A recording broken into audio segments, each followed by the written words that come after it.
পটুয়াখালীতে বৃদ্ধা মাকে মুরগির খোপে আশ্রয় দিয়েছেন সন্তানরা। দর্শক, একটি মর্মান্তিক ঘটনা জানাতে যাচ্ছি আপনাদের, যা শুনলে আসলে আপনার চোখ থেকে পানি বের হবে।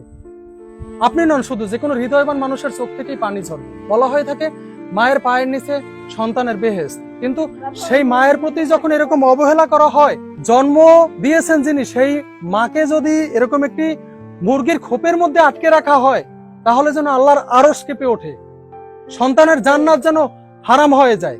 এরকমই একটি ঘটনার বর্ণনা জানাতে চলেছি আপনাদের। যে মা বাড়ি বাড়ি ভিক্ষা করে সন্তানদের লালন পালন করে বড় করেছেন, সেই গর্ভধারিণী মায়েরই আজ আশ্রয় হয়েছে মুরগি রাখার খোপে। বৃষ্টির পানিতে ভিজে যাওয়া এরকম স্যাঁতস্যাঁতে পরিবেশেই দীর্ঘ বছর যাবৎ বসবাস করছেন জনম দুঃখিনী মা। মুরগি রাখার এই খোপটিতে নেই কোনো কাঁথা কিংবা বালিশ, এমনকি হাওয়া বাতাসও চলতে পারে না ঠিকঠাক। দেখা যায় এমন একটি ঘরেই কোনো মতে খুঁটুমুটু দিয়ে বসে আছেন অসহায় মা। একটু পরপর খাবারের জন্য করছেন ডাক চিৎকার, কিন্তু কে শোনে তার চিৎকার?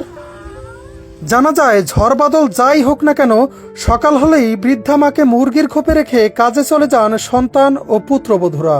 এ সময় তাদের থাকার ঘরটিও রেখে যান তালাবদ্ধ। নিরুপায় হয়ে খাবারের আশায় নরবরে শরীরখানা নিয়েই এবারে ওবারে ছুটে বেড়ান জনম দুঃখিনী মা। সম্প্রতি পা পিছলে আছাড় খেয়ে মাথা ফেটে যাওয়া সহ হাত ভেঙে গেছে বৃদ্ধা মা নূরজাহান বেগমের। সারাদিনের যন্ত্রণায়ও ছটফট করছেন তিনি। এছাড়াও একটু পানি খাওয়ার জন্য করছেন তীব্র আহাজারি, কিন্তু একাকী বাড়িতে তার করুণ আহাজারি শোনার জন্য কেউ নেই। কারণ আদরের ছেলেরা যে ঘর তালাবদ্ধ রেখে সকালবেলায় চলে যান এদিক সেদিক, ফেরেন আবার সন্ধ্যায়। সম্প্রতি বন্যা হওয়ার কারণে জোয়ারের পানিতে থই থই করছে নূরজাহান বেগমের খোপটির চারপাশ। এতে যেন তার মধ্যে কাজ করছে এক অজানা আতঙ্ক। দুঃখজনক এমন ঘটনাটি ঘটেছে পটুয়াখালী সদর উপজেলার লাউকাঠি ইউনিয়নের দক্ষিণ লাউকাঠি গ্রামে। অবহেলিত বৃদ্ধা মায়ের দুই সন্তানদের কাছে এ বিষয়ে জানতে চাইলেও তাদের কোথাও খুঁজে পাওয়া যায়নি।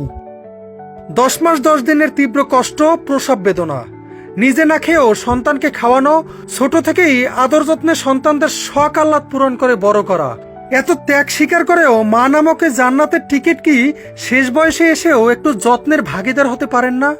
অবশ্যই সন্তান হিসাবে আজীবন মায়ের প্রতি আদর যত্ন ও ভালোবাসা আমাদের নৈতিক দায়িত্ব ও কর্তব্য। এজন্য প্রয়োজন আমাদের মানবিকতা বোধের, শিক্ষিত হওয়ার আগে প্রয়োজন মানুষ হওয়ার। তবেই পৃথিবী হবে আরো সুন্দর, শান্তিময়। সোহাইব মাকসুদ, নূর নবী, পটুয়াখালী নিউজ।